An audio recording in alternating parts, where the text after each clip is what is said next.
Assalamualaikum warahmatullahi wabarakatuh. Nama saya Wisnu Ade Kurniawan dengan 234.192. Di sini saya akan menjelaskan beberapa yaitu pentingnya memahami perilaku konsumen dalam pengembangan pemasaran, bagaimana kondisi perilaku konsumen saat ini, adakah perbedaan sebelum pandemi dan setelah pandemi, dan jelaskan bagaimana motivasi, kepribadian, dan emosi dapat dimanfaatkan untuk memasarkan suatu produk. Sini saya akan memaparkan dengan menggunakan video animasi. Semoga kalian menikmatinya. Mari kita bahas yang pertama, yaitu apa pentingnya memahami perilaku konsumen dalam pengembangan pemasaran. Dengan mengetahui perilaku konsumen, perusahaan bisa menentukan produk apa dan produk yang bagaimana yang dibutuhkan oleh konsumen, sehingga perusahaan bisa lebih fokus dalam mengembangkan pasarnya. Misalnya, masyarakat Indonesia memiliki karakteristik yang berbeda-beda, tapi dari sekian perbedaan karakteristik masyarakat Indonesia, mereka juga mempunyai kesamaan, seperti dengan kemajuan teknologi dan sekarang sudah zamannya internet, masyarakat lebih suka melakukan transaksi menggunakan internet, seperti membeli makanan, pakaian, dan kebutuhan sehari-hari, sehingga hal ini bisa jadikan strategi perusahaan dalam memasarkan produknya.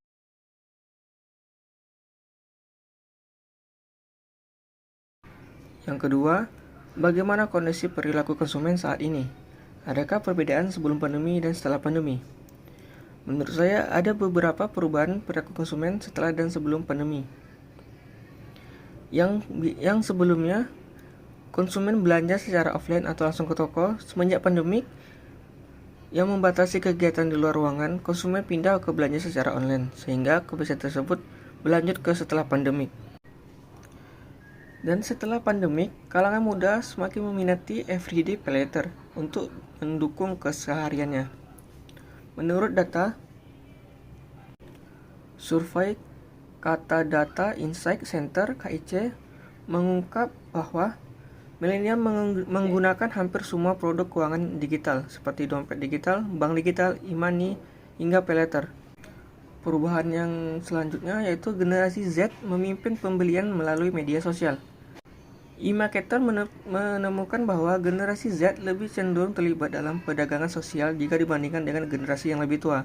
Orang mereka mengungkapkan bahwa sekitar 56% konsumen berusia antara 16 tahun hingga 24 tahun dan 47,5% dari 14 tahun hingga 17 tahun telah melakukan setidaknya satu pembelian di platform sosial. Angka tersebut jauh lebih tinggi dibandingkan dengan generasi lain.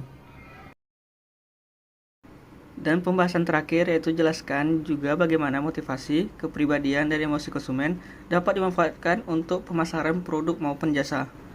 Motivasi merupakan suatu dorongan terhadap seseorang yang datang dari luar maupun dari dalam. Seseorang akan termotivasi untuk melakukan pembelian jika ada dorongan. Semakin kuat dorongan yang diberikan, maka seseorang akan semakin termotivasi untuk melakukan keputusan pembelian. Motivasi yang tinggi dari konsumen akan menarik minat konsumen untuk melakukan keputusan pembelian. Kurangnya motivasi membuat seseorang kurang tertarik melakukan keputusan pembelian. Contohnya, dengan memberikan video review dari suatu produk atau menunjukkan video testimoni dari konsumen yang telah membeli produk kita. Jadi pas pertama tahu Zero Knee Japan, sempat heran. Saya pikir, emang ada perawatan mobil khusus untuk mobil pabrikan Jepang? Biasanya kan adanya perawatan untuk mobil-mobil Eropa, mobil-mobil mewah itu kan. Ya waktu itu saya tahu iklannya langsung saya order. Setelah sampai dan saya coba, serius nih, saya sempat masih nggak percaya kalau kelihatannya sebagus ini. Dengan biaya yang cukup murah, tanpa perlu antri dan cara pakai yang mudah, nggak perlu pakai alat yang ribet. Menurut saya ini spesial banget ya untuk pengguna mobil-mobil pabrikan Jepang. Pokoknya terima kasih untuk Zero Knee Japan sudah menjadi solusi terbaik untuk merawat mobil di rumah dan menjadi saya lebih dekat dengan keluarga.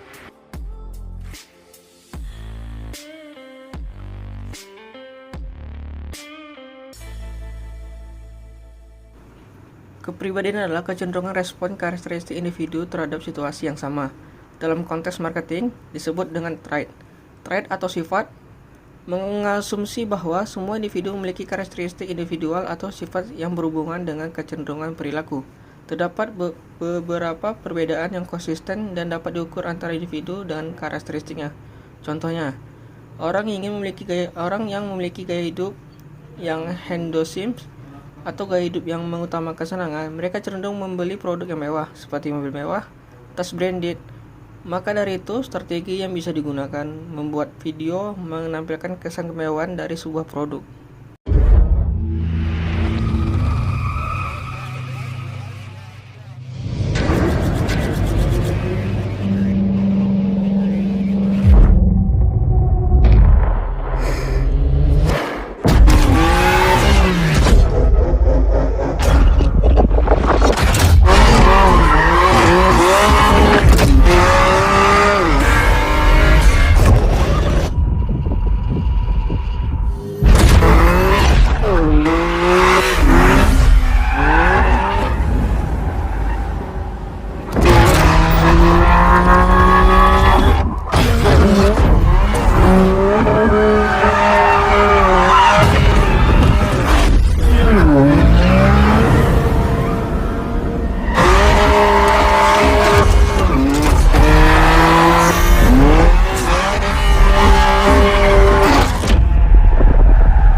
Emosi sangat terkait dengan kebutuhan, motivasi, dan kepribadian. Kebutuhan yang belum terpenuhi menciptakan motivasi yang berhubungan dengan komponen gairah. Emosi kebutuhan yang tak terpenuhi umumnya menghasilkan emosi negatif. Sementara, kebutuhan yang terpenuhi umumnya menghasilkan emosi yang positif. Emosi sering dipicu melalui peristiwa lingkungan, misalnya melihat iklan, mengkonsumsi produk yang memenuhi kebutuhan. Konten emosional dalam iklan meningkatkan perhatian, daya tarik, dan kemampuan. Pesan emosional mungkin diproses lebih cepat daripada pesan netral. Iklan emosional yang memicu evaluasi emosi yang positif akan meningkatkan kesukaan dari iklan itu sendiri. Exposure berulang dari emosi positif pada iklan mungkin meningkatkan kesukaan terhadap merek melalui classical conditioning. Kesukaan terhadap merek mungkin juga terjadi secara langsung dengan cara high involvement. Iklan yang menggunakan daya tarik emosi memperoleh popularitas. Contohnya, dengan menggunakan iklan yang disajikan dengan sentuhan komedi, sehingga konsumen yang melihat iklan tersebut merasa tertarik sehingga memberikan emosi yang positif.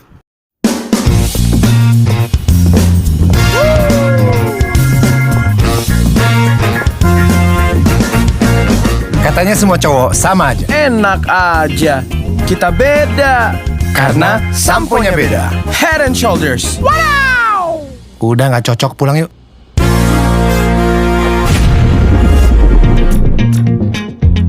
Panas-panas begini, kita tetap bersih dari ketombe.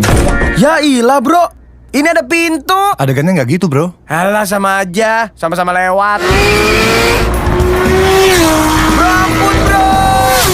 Bro.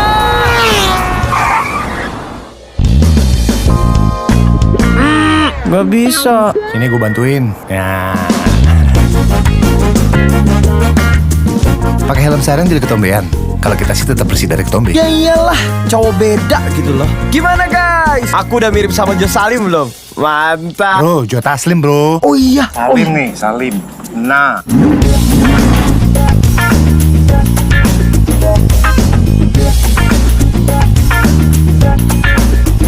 Jadi ini rasanya jadi cowok beda. Biasa aja kali.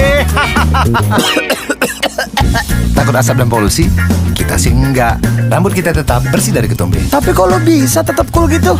Kan gue jadi brand ambassador udah lama bro. Nggak kayak lo, anak baru. Jangan jadi cowok sama aja. Move on ke Head and Shoulders. 100% pede, efektif kalahkan ketombe basah dan gatal. Cowok beda, karena shampoo-nya beda. Beda kan gue. Move on ke Head and Shoulders. Move on to Head and Shoulders. Kok langsung bisa? Ya iyalah. Ini kenapa pakai super segala nih? Waduh. Kan masih gue BA-nya. Tapi gue tetap milih Fadil sih. Iya sih. Dia lucu ya. Iya.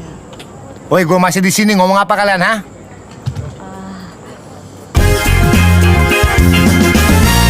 Sekian penjelasan dari saya. Apabila ada kesalahan, saya mohon maaf. Wassalamualaikum warahmatullahi wabarakatuh.